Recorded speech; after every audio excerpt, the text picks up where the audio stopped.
তেলাওয়াত খারাপ, কোরআন খারাপ, ইসলাম খারাপ, আল্লাহ খারাপ।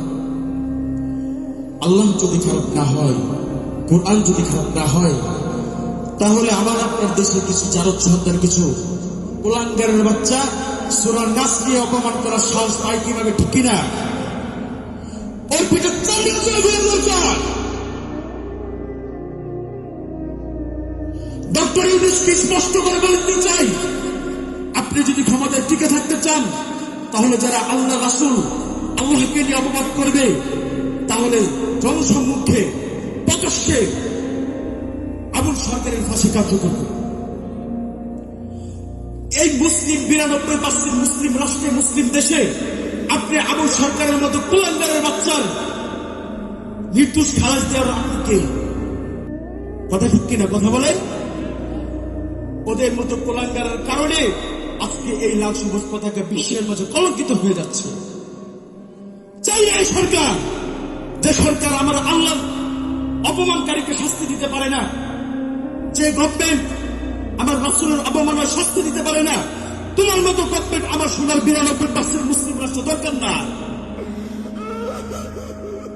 এজন্য বলি, হুঁশ থাকতে আপনারা, জান থাকতে, প্রাণ থাকতে হুঁশ নিয়ে আসেন, হুঁশ নিয়ে আসেন।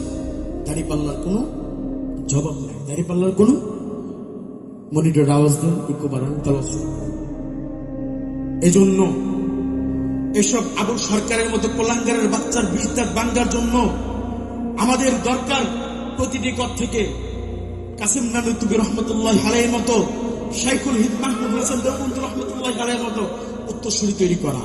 এজন্য এখন থেকে প্রতিজ্ঞা অর্জন করেন, প্রতিজ্ঞা নেন, সাহস নেন, প্রতিটি করে কোরআনের হাফেজ তৈরি করবেন ইনশাআল্লাহ। পারবেন তো ইনশাআল্লাহ? হ্যাঁ, তুমি ঠিক কিনা? তুমি মুখে দাঁড়িয়ে রেখেছো, তুমি নামাজ পড়েছো, হজ করেছো, কিন্তু তলে তলে সুদের সাথে জড়িত। তোমার নামের আগে আল হাজ থাকে। তুমি হজ হলে তোমার আগে চুলকানি। হ্যাঁ, ইসলামিক কথা তোমার ভালো লাগে না?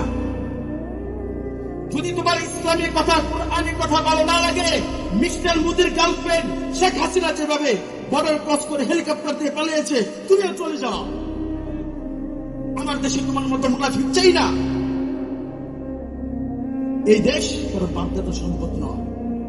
এই দেশ আমার আপনার মাথার গাম পায়ে ফেলে আমি আপনি ট্যাক্স দিয়ে দেশে থাকি, ভাড়াটিয়া। এই জন্য স্বাধীন দেশে আমি স্বাধীনভাবে কথা বলব।